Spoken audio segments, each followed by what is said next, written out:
আসসালামু আলাইকুম ওয়া রাহমাতুল্লাহ। সুপ্রিয় দেশবাসী, আমরা এখন চুনারুঘাট কাপাই চা বাগানে প্রবেশ করেছি। আমি মোটর সাইকেল নিয়ে আসছিলাম, যদি দেখেন ওই একটু মোটর সাইকেলের ধরেন আছে কিনা, ওই যে দেখতে পাচ্ছেন সামনে অনেক মোটর সাইকেল আর পিছনেও মোটর সাইকেল। আমরা কিন্তু পায়ে হাঁটতেছি। হাঁটার উদ্দেশ্য হলো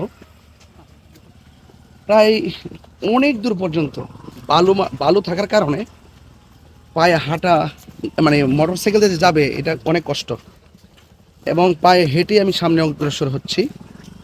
তবে আমি যেটা বোঝানোর জন্য আমি আসছি সেটা হলো আমাদের চা শ্রমিক মেহনতি মানুষরা তার প্রতিদিন এখানে দৈনন্দিন জীবিকা নির্বাহে তারা এখানে কাজ করে থাকেন। তাহলে এই যে যেখানে মোটর সাইকেল চলতেছে না, এই জায়গাটা তারা কিভাবে দৈনিক পাড়ি দিচ্ছে, জি জি জি জি এটা অনেক কষ্ট, এটা অনেক কষ্ট, অনেক কষ্ট, অনেক কষ্ট। সেজন্য আমি পায়ে হেঁটে একটা কথা বলতে চাই, চা শ্রমিকদের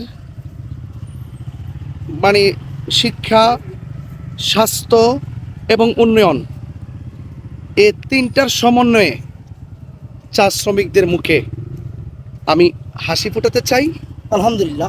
এবং পাশাপাশি যারা লেখাপড়া করছেন তাদের জন্য কর্মসংস্থান খুলতে চাই আলহামদুলিল্লাহ। এবং চা শ্রমিকদের যে কষ্টের চেহারা বদলিয়ে দিয়ে প্রস্ফুটিত করতে চাই।